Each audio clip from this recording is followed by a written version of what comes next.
My name is Naomi, and never in my wildest thoughts did I believe that everything I knew could shift in just a heartbeat. At the age of 67, I was perfectly comfortable with the calm, simple life I had crafted over the years. I lived alone in a warm and inviting little apartment nestled in a quiet corner of Brooklyn, filled with keepsakes and mementos that held meaning for me. My daily life moved along a peaceful path. Early morning strolls to the neighborhood market, quiet afternoons sipping tea from my favorite spot beside the window, and serene evenings spent watching the sun dip below the city skyline.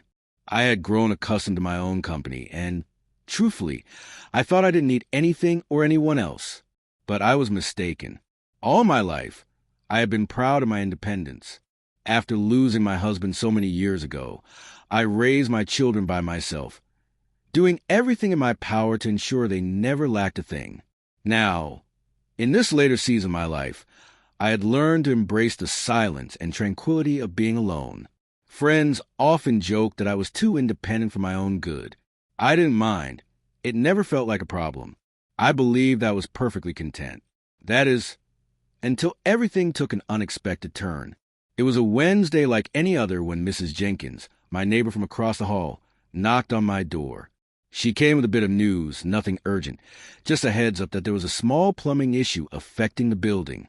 She let me know a handyman would be stopping by later to take a look at things. I thanked her and thought little of it. Just another one of those little annoyances that came with apartment living. That afternoon, the doorbell rang.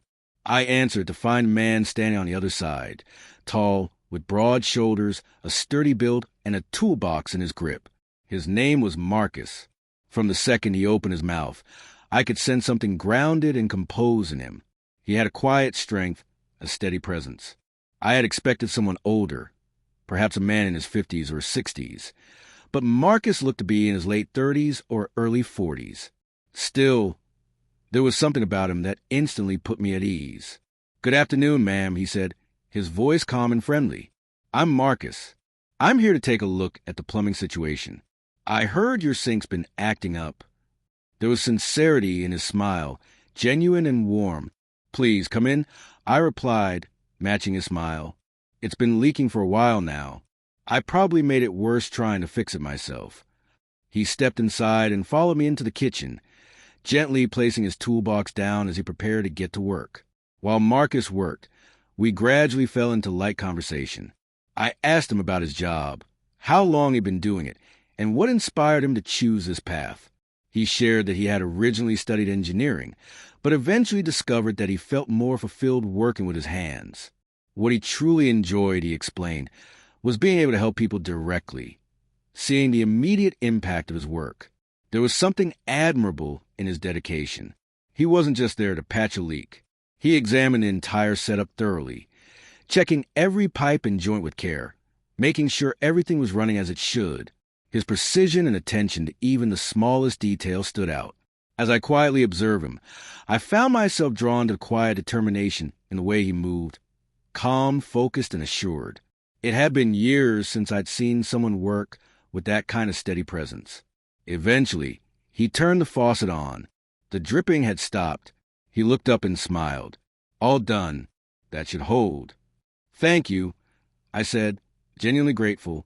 "I'm glad it wasn't anything major." He began placing his tools back into his box, preparing to leave. But as he walked toward the door, a strange feeling settled over me, an unexpected desire to prolong the interaction.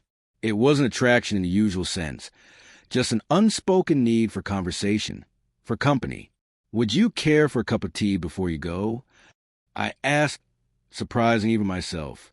"I just made a fresh pot." He paused for a moment, then smiled softly. "That sounds great. I'd like that." We took seats at the kitchen table, cups in hand. At first, the silence between us was gentle, even comforting. Then we began talking again, this time more openly. We traded childhood stories, talked about the things we enjoyed and how both of us, in very different ways, had ended up living in Brooklyn. The dialogue felt natural, unforced, and sincere. It wasn't shallow small talk. It had weight, honesty. Something about it stirred a feeling I hadn't experienced in years.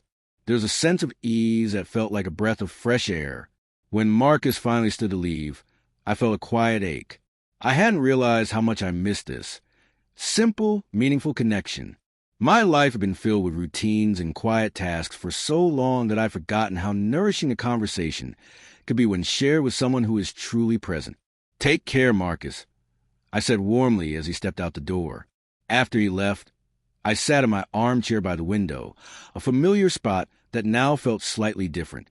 I reflected on the afternoon. That visit hadn't just been about a leaky sink.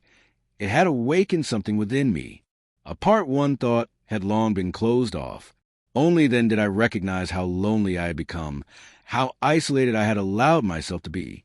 I wasn't sad exactly, but there had been a quiet emptiness I hadn't noticed until someone stepped into my life, even briefly. Over the days that followed, I found my thoughts drifting back to that visit more often than I expected. There was a lingering warmth, a quiet happiness. Marcus had fixed more than the plumbing that day. He had unknowingly mended something inside me as well, something I hadn't even realized needed repair. We continued to stay in touch. A few phone calls turned into meeting up for coffee now and then. Our conversations were lighthearted and full of laughter.